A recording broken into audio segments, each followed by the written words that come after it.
أما بعد فأعوذ بالله السميع العليم من المردود الشيطان الرجيم ببركات ونعمة بعظمة بسم الله الرحمن الرحيم يا أيها الذين آمنوا اتقوا الله وكونوا مع الصادقين ووعده في شان حبيبه الكريم إن الله وملائكته يصلون على النبي يا أيها الذين آمنوا صلوا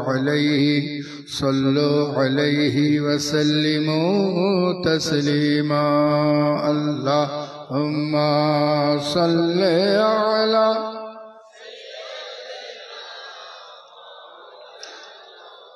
محمد وعلى آله مولانا محمد बज़्म है आका की आना तू करीने से इस बज़्म में आते हैं अनवर मदीने से अल्लाहुम्मा सल्ले अला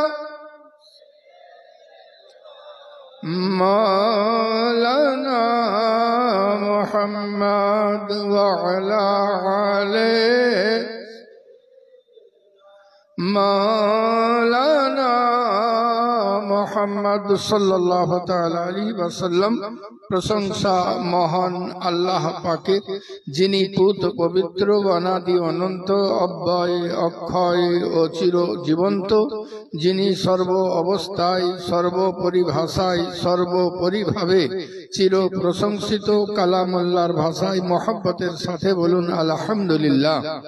तार परे परे गुरुर गुरु जगत गुरु मक्कार ज्योति मदिनार मती उम्मतेर दुकुलेर साथी बहरे करम बहरे सखा बहरे अता मजमुअल बहरैन सैयदुल मुरसलीन लंबे लंबे हाथ वाला लंबे लंबे हाथों से भीख देने वाला जनाब मोहम्मद रसूलुल्लाह सल्लल्लाहु ताला अलैहि वालिहि वसल्लमेर उपरे शत सहस्र सलाम और दरूद बर्षित होक। बोलुन अल्लाहुम्मा आमीन।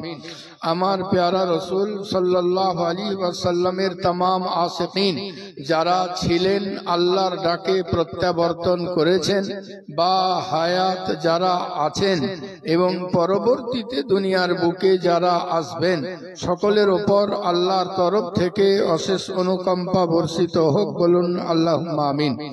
আমার প্রাণপ্রিয় আল্লাহ যাকে করেছেন আজকের স্টেজে সম্মানিত সভাপতি মহাশয় ও সহসভাপতি এবং বাড়া গদ্দির সভাপতি আমার প্রাণপ্রিয় মুফতি আলিমউদ্দিন সাহেব এবং আমন্ত্রিত নিমন্ত্রিত কাছে ও দূরে থাকা সুযোগ্য সুদক্ষ বিজ্ঞ ওলামায়ে দ্বীন সম্মানিত ইসলাম দরদি ভাতৃবর্গ দূরভাষ যন্ত্রের সাহায্যে যত দূর আওয়াজ যায় प्राण भरा भालोबासार साथे प्रत्येकके पुनराय जानाई अस्सलामु आलैकुम व रहमतुल्लाहि व बाराकातुहू। पढ़ेছি महामूल्यवान पवित्र कालाम मजिद থেকে आयाते पाक এমন একটা কিতাব যে কিতাব সারা বিশ্বের ভিতরে বিরল জোরে পড়তে হবে সুবহানাল্লাহ। যে কিতাবের না সারা বিশ্বে কোনো জোড়া আছে বেমিসাল किताब ওই মহামূল্যবান পবিত্র কালাম মজিদ আওয়াজ দেয় ইয়া রাসূলুল্লাহ সাল্লাল্লাহু আলাইহি ওয়াসাল্লাম আমিও আল্লাহর তরফ থেকে আপনিও আল্লাহর তরফ থেকে আমিও বেমিসাল আপনিও বেমিসাল এ প্যারা মুস্তাফা সাল্লাল্লাহু আলাইহি ওয়াসাল্লাম আমিও আল্লাহর তরফ থেকে আপনিও আল্লাহর তরফ থেকে এ আমার প্যারা নবী আপনার জুলফ কালো আমার হুরফ কালো এ প্যারা মুস্তাফা सल्लल्लाहु अलैहि वसल्लम आमी ला राइब अपनी सरापा बेआईब আপনার জুব্বা ডুবিয়ে পানি খাইয়ে দেওয়া হয় রোগ ভালো হয়ে যায় আমার আয়াত ধুইয়ে পানি খাইয়ে দেওয়া হয় রোগ ভালো হয়ে যায় নবী গো আমি আমাকে যে জানে আমাকে যে মানে আমি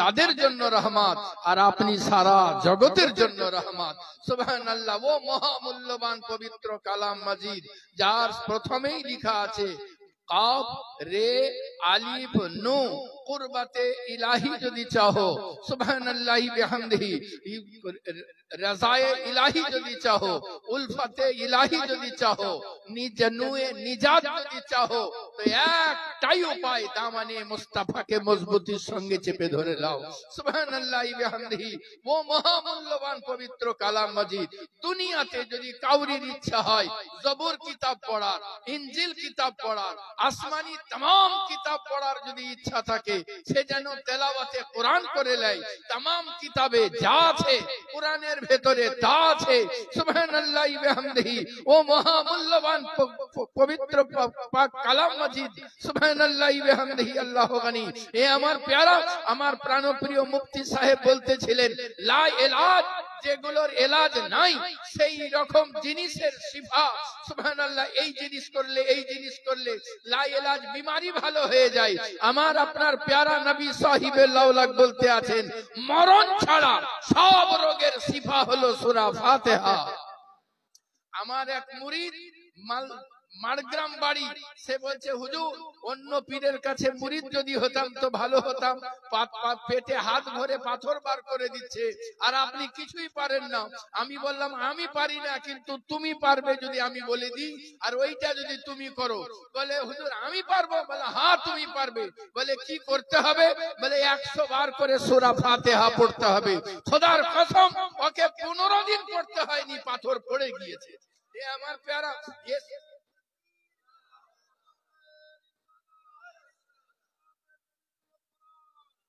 সুবহানাল্লাহি বিহামদি আমার নবীর প্রত্যেকটা বাক্য সত্য কাল সকালে সূর্য ওঠার চাইতেও সত্য আমার নবী সাহিবে লাউলাক পবিত্র জবানে ইরশাদ করেন যে সুবহানাল্লাহ মরণ ছাড়া সব রোগের শিফা হলো কালো জিরা জোরে পড়তে হবে সুবহানাল্লাহ আমরা হাজারো ডাক্তারের ওষুধ খাই পীর হাজার জায়গায় ওয়াজ করে বলে কিন্তু পীর নিজে খায় না আলিমে দ্বীন নিজে বলেন নিজে খান না সুবহানাল্লাহি বিহামদিহি এ আমার প্যারা কিন্তু যারা মেনে নেয় আল্লাহ তাদেরকে শিফা আতা করে দেন সুবহানাল্লাহি বিহামদিহি আল্লাহ গনি কি রকম মানে নেয় সুবহানাল্লাহ একজন মুন্সি টাইপের লোক রাস্তায় পার হচ্ছেন একটা লোক বলল হুজুর নৌকা পার হতে গেলেই আমার 1 টাকা খরচ হয়ে যায় তো এই 1 টাকা আমার জন্য খুব অসুবিধাজনক হয় তো এমন কিছু শিখিয়ে দিন যাতে আমার ওই 1 টাকা বেঁচে যায় আসতে যেতে সুবহানাল্লাহ 1 টাকা করে 2 টাকা খরচ হয়ে যায় 3 টাকা বেতন পাই আপনি বললেন যে এর হাত থেকে বাঁচতে গেলে একটাই উপায় একে ওজিফা দিয়ে দিই আপনি ওজিফা দিলেন যে পড়বা বিসমিল্লাহির রহমানির রহিম সুবহানাল্লাহ ওর দরকার ছিল ওইটাকে অন্তরে জায়গা দিয়ে দিয়েছে প্রতি রাত্রিতে 2000 বার করে বিসমিল্লাহির রহমানির রহিম পড়ে আগে 11 বার দরুদ শরীফ পড়ে শেষে 11 বার দরুদ শরীফ পড়ে আর সুবহানাল্লাহ পড়তে থাকে এমনি করে পড়তে মাস 6 পরে আর মনে হলো দেখি আমি কি নৌকা পার হতে পারবো নদীতে যেমনই পা দিতে আছে দেখি আর পা ডুবে না বিসমিল্লাহির রহমানির রহিম বলে আর নৌকা ওই পার হয়ে যায় ওর গরু ছাগল যা আছে সব নিয়ে ওই পার চলে যায় একদিন ওই মুন্সি সাহেবের সঙ্গে ওই নদীর তটতীরে দেখা মুন্সি সাহেব দাঁড়িয়ে আছেন মুন্সি সাহেব কিসের জন্য দাঁড়িয়ে আছেন বলেন ওই পার হব বলে আপনার সেই ওজিফা পড়ুন না আর চলে আসুন আমার সঙ্গে ওই লোকটা বিসমিল্লাহ শরীফ পড়তে যখন অর্ধেক পার হয়ে গেল তো মুন্সি সাহেব কাঁদতে শুরু করে দিয়ে বলতে আছেন কে সুবহানাল্লাহি বিহামদিহি আমি বলনেওয়ালা ছিলাম বলে খালাস হয়ে গিয়েছিলাম, ওর দরকার ছিল আমল করে আবাদ হয়ে গিয়েছে। সুবহানাল্লাহি বিহামদিহি। আমার প্যারা, যতক্ষণ না পর্যন্ত আপনার আমার দরকারে না পড়বে ততক্ষণ পর্যন্ত আপনার আমার কামিয়াব হবে না। এ আমার প্যারা, পড়েছি ওই মহামূল্যবান পবিত্র কালাম মাজিদ থেকে আয়াতে পাক। আল্লাহ পাক ঘোষণা করতে আছেন, ইয়া আইয়ুহাল্লাযীনা আমানুত্তাকুল্লাহ, ইয়ে ঈমানওয়ালা আল্লাহকে ভয় করো, এ ঈমানওয়ালা আল্লাহকে ভয় করো। সত্যি কথা বলুন তো, আপনি আমি যখন মিথ্যা বলি তখন কি আল্লাহর খৌফ হৃদয়ে থাকে? আপনি আমি যখন চুগলি করি আপনার আমার ভেতরে আল্লাহর খৌফ কি থাকে? মা বাপের উপরে জুলম সিতম যখন করি আল্লাহর খৌফ কি হৃদয়ের ভিতরে থাকে? এ আমার প্যারা, যতক্ষণ না পর্যন্ত খৌফে খোদা হৃদয়ের ভিতরে না আসবে আল্লাহর সাচ্চা বান্দা হওয়া অসম্ভব। টিচারের মহব্বত, টিচারের ভয় যতক্ষণ না সাগরিদের ভেতরে না আসে ততক্ষণ না সাগরিদের উন্নতি হয় না। যতক্ষণ না পর্যন্ত বাপের খৌফ, বাপের মহব্বত, বাপের খৌফ ছাত্রের সন্তানের ভিতরে না আসে যোগ্য সন্তান হওয়া অসম্ভব। সুবহানাল্লাহ। ওস্তাদের খৌফ ছাত্রের ভিতরে না আসে ছাত্র কামিয়াব ও কামরান হওয়া অসম্ভব। তেমনি আল্লাহর খৌফ বান্দার ভিতরে না আসা পর্যন্ত বান্দা হওয়াও অসম্ভব। আল্লাহর খৌফ যদি এসে যায়, এ আমার প্যারা, এই জন্যই তো সুবহানাল্লাহি বিহামদিহি ডাক্তার ইকবাল বলেছিলেন, কি মোহাম্মদ সে वफा तूने तो हम तेरे है, ये जहां है ही क्या चीज लौहे कलम तेरे है। সুবহানাল্লাহ। এর শর্ত হলো মুহাম্মদুর রাসূলুল্লাহর সঙ্গে ওয়াফাই করা। যদি আমার নবীর সঙ্গে ওয়াফাই করে তা আল্লাহ বলতে আছেন, ये दुनिया है ही क्या चीज লৌহে কলম তেরে হে। ওয়াফাই করতে হবে কেমন করে? মিথ্যা ছেড়ে দিয়ে বলতে হবে, ইয়া রাসূলুল্লাহ এতদিন মিথ্যা বলতাম, এখন আপনার সঙ্গে ওয়াফাই করার জন্য মিথ্যা ছেড়ে দিয়েছি। চুগলি করতাম, আপনার সঙ্গে ওয়াফাই করার জন্য চুগলি ছেড়ে দিয়েছি। ইয়া রাসূলুল্লাহ সমস্ত খারাপ জিনিসের ভেতরে নিজেকে নিবদ্ধ করে রেখেছিলাম, শুধু আপনাকে আপনার সঙ্গে ওয়াফাই করার জন্য সব ছেড়ে দিয়েছি। সুবহানাল্লাহি বিহামদিহি। এ আমার প্যারা, যদি এইভাবে ওয়াফাই করতে পারে, নামাজ পড়ে নবীর সঙ্গে ওয়াফাই করে, আলিমেদের দিনকে ভালোবেসে আল্লাহর নবীর সঙ্গে ওয়াফাই করতে পারে, মা বাবার সঙ্গে ভালোবেসে আল্লাহর নবীর সঙ্গে ওয়াফাই করে, তো সুবহানাল্লাহি বিহামদিহি আল্লাহর নবী সাহিবে লাউলাকে সুবহানাল্লাহ ডাক্তার ইকবাল বলতে আছেন, কি মোহাম্মদ সে वफा तूने तो हम तेरे है, ये जहां है ही क्या चीज লৌহে কলম তেরে হে। এ আমার প্যারা, আর এই ওয়াফাইয়ের ভিতরে খৌফে খোদা ঢুকে আছে। এ আমার প্যারা, এই জন্য কবি বলতে, এই জন্য সুবহানাল্লাহ বুজুর্গানে দিন বলতে আছেন, সুবহানাল্লাহ খৌফ করো, আল্লাহর ভয়।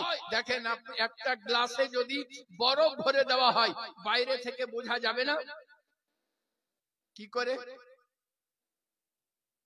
বাইরে বিন্দু বিন্দু পানি জমাবে, তাহলে বোঝা যাবে যে হ্যাঁ এর ভিতরে ঠান্ডা কিছু আছে।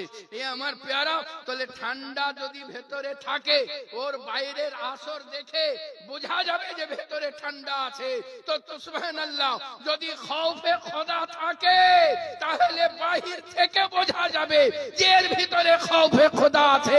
এই জন্যই তো 5 ওয়াক্ত নামাজ পড়তে যেতে আছে।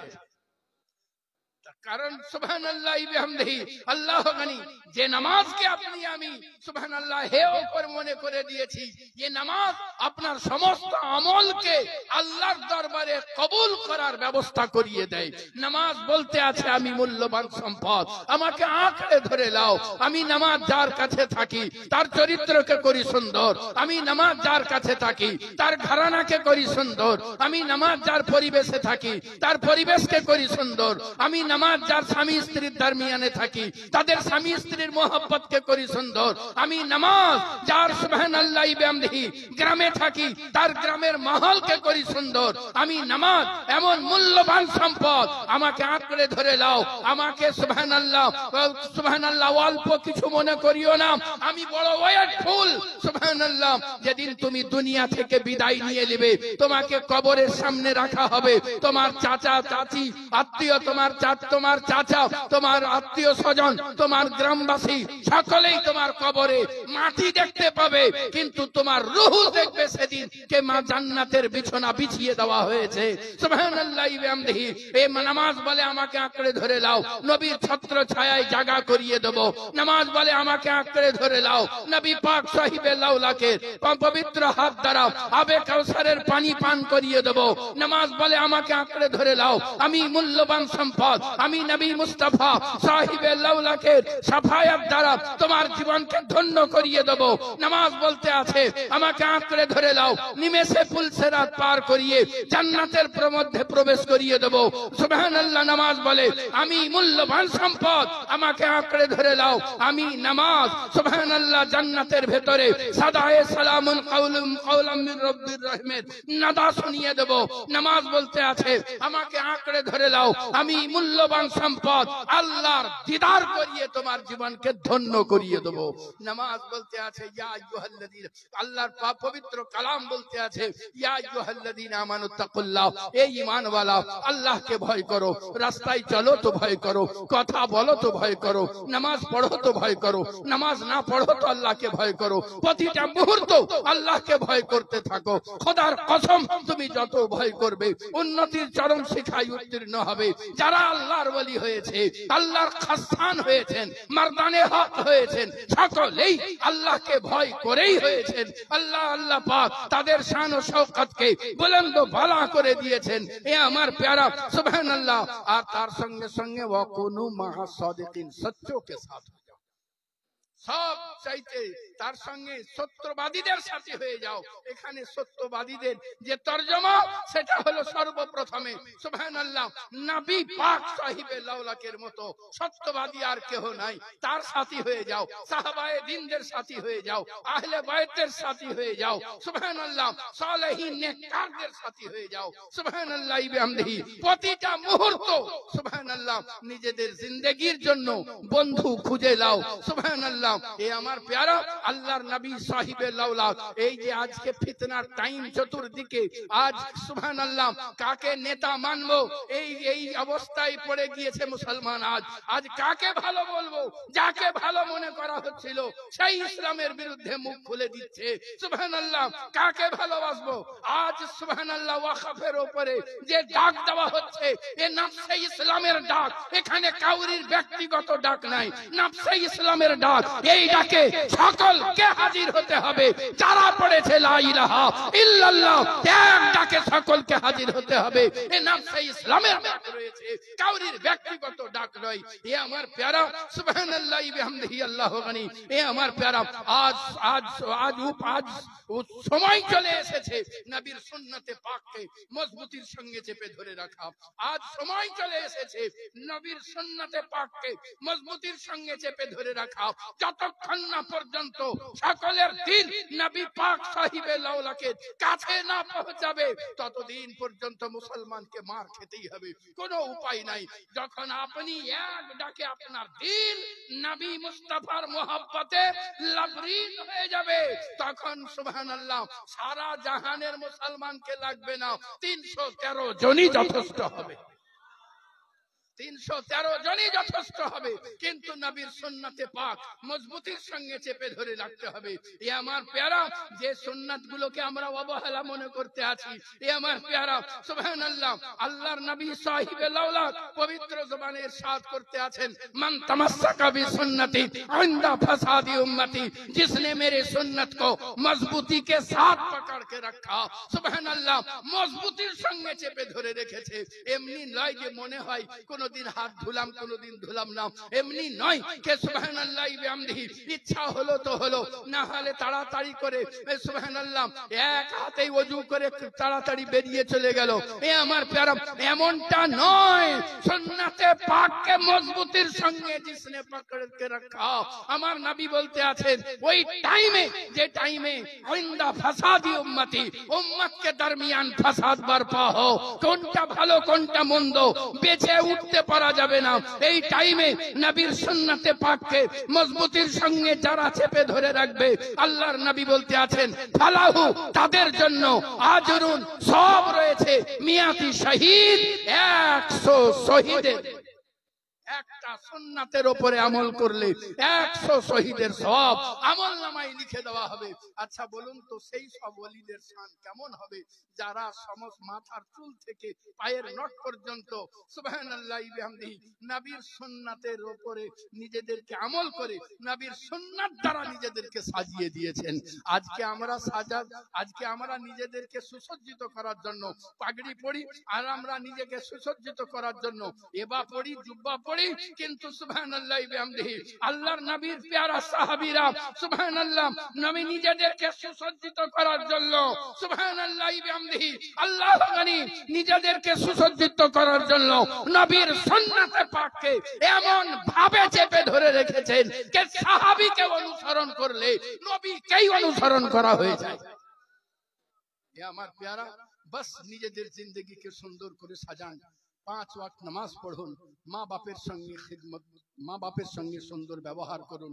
যাদের মা বাপ ইন্তিকাল করে গেছে তারা নামাজ অবশ্যই পড়া শুরু করে দিন যদি না পড়েন। আর নামাজের পরে মা বাপের জন্য দোয়া করুন, রব্বি রহমহুমা কামা রব্বায়ানি সগীরা, মা বাপের জন্য দোয়া করুন। বাস এই বলেই বক্তব্যের সমাপ্তি। ত্রুটি বিচ্যুতি আল্লাহর কাছে ক্ষমা প্রার্থী। প্রত্যেকটা জায়গায় বলে থাকি ওযুর পরে 3 বার ইন্না আনজালনা, কতবার? 3 বার ইন্না আনজালনা যারা পড়বে ওযুর পরে, একবার যারা পড়বে 50 বছরের এমন ইবাদত। যাদের 5 সারা দিন রোজা এবং জিক্রে ইলাহি, সারা রাত নামাজ এবং জিক্রে ইলাহি, এই রকম করে 50টা বছর আল্লাহর ইবাদত করলে যে নেকি হবে, একবার ওযুর পরে সূরা কদর পড়লে সেই নেকি আমল নামায় লিখে দেওয়া হবে। 2 বার যারা পড়বে মুসা কালিমুল্লাহ, ইব্রাহিম খলিলুল্লাহকে যে সওয়াব আতা করা হয়েছে সেই সওয়াব তাকে আতা করে দেওয়া হবে। 3 বার যারা পড়বে জান্নাত না দেখে মরবে না। সুবহানাল্লাহি বিহামদিহি। দেখেন এই যে আমাদের চাল্লিশা হয়, চাল্লিশার সময় আমাদের কি করে? বক্তব্য শেষ করে দিচ্ছি, এটা মনে পড়ে গেল তাই বলছি। জি, কি করে আমাদের? কলাই পড়ে, তো কুলখানি করে, কলাই পড়ে। তো আমি একবার গেছিলাম চুরুলিয়া, আমার এক চাচা গেছেন, ইন্তিকাল করে গেছেন, ওই চাচাও ছিলেন, ওনাদের আত্মীয় আছেন, ওনারা নিয়ে গেছিলেন আমাকে। তো মসজিদে পড়া হচ্ছে, তো আমি আর চাচা পড়ছি, আমাদের 2-3টা পড়তে পড়তে লোকের এতগুলো কলাই পড়ে গেল। চাচাকে বললাম, চাচা মনে হয় এরা সূরা ইখলাস পড়ে না, নাহলে আমাদের 2-3টে পড়তে পড়তে ওদের এত কানা হয়ে যায়। তো চাচা জিজ্ঞাসা করছেন, বাবা তোমরা কি পড়ছো? তো বলছে আমরা পহেলা কালমা তাইয়্যিব পড়ছি। তো চাচাকে বললাম, চাচা আর আমরাও অত ঝামেলা করবো না, ওরা যা পড়ছে আমরাও তাই পড়ি। আমরা পহেলা কালমা তাইয়্যিব পড়তে লাগলাম, তাও দেখছি 10টা-12টা ওদের বেশি পড়ছে, আমার কম পড়ছে। চাচাকে বললাম, চাচা এরা পড়ে না মনে হচ্ছে, একবার জিজ্ঞেস করেন কেন? আর একজন বুড়া বসেছিল, তাকে জিজ্ঞাসা করছেন, বাপজি আপনি কি পড়ছেন? তো বলছে আমরা শুধু লা ইলাহা ইল্লাল্লাহ পড়ছি। তো চাচাকে বললাম, যে চাচা আমরা লা ইলাহা ইল্লাল্লাহ পড়বো আর মাঝে মাঝে মুহাম্মদুর রাসূলুল্লাহ পড়বো। তো চাচা বলল, আচ্ছা তাই হবে। আবার দেখছি তো তাও ওদের বেশি পড়ছে, আমাদের কম পড়ছে। তো চাচাকে জিজ্ঞাসা করছি, চাচা বলেন না ওরা ওদের বেশি পড়ছে ওদেরকে? বলছে আমি আর জিজ্ঞাসা করতে পারবো না বাপ, তোমার যদি ইচ্ছা হয় জিজ্ঞাসা করো। আমাকে আবার লজ্জা লাগছে। আমি বাপজিকে জিজ্ঞাসা করছি, বাপ এই সবাই কি পড়ছে? বলছে শুধু ইল্লাল্লাহ ইল্লাল্লাহ। তো চাচা রেগে যে বলছে, কত কষ্ট কেন করতে হবে? পুরা কলাইয়ের গামলাটা নিয়ে ফুঁদি দে একবার, 3 বার পড়ি ফুঁদি দে, অত কষ্ট কেন করতে হবে? জি আমার প্যারা, কিভাবে কি ঘটনা ঘটবে আপনার আমার জানা নাই, আপনার আমার মৃত্যুর পরে। এই জন্য যদি আজ থেকে শুরু করে 200 বার সূরা ইখলাস পড়েন, 200 বার, বেশি পড়ার দরকার নাই, তো আল্লাহ আপনার রুজিতে বরকত দিবেন। আল্লাহ পাক আপনার ওলিদের খাতায় আপনার নাম লিখে দিবেন। 36 বার কোরআন খতম করার সওয়াব আতা করবেন। আর তার সঙ্গে সঙ্গে আল্লাহ পাক বিগত জীবনের গুনাহকে মাফ করে মাগফুরদের বস্তিতে পৌঁছে দিবেন। আর যেদিন আপনি ইন্তিকাল করবেন 1 লক্ষেরও অধিক ফেরেশতা আপনার জানাজাতে শরীক হয়ে যাবে। বাস এই 2টা আমল করুন, এই বলেই বক্তব্যের সমাপ্তি। আসসালামু আলাইকুম ওয়া রাহমাতুল্লাহি ওয়া বারাকাতুহু।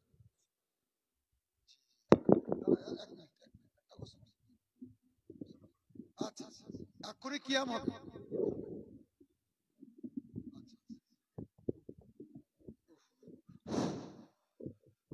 মাওলানা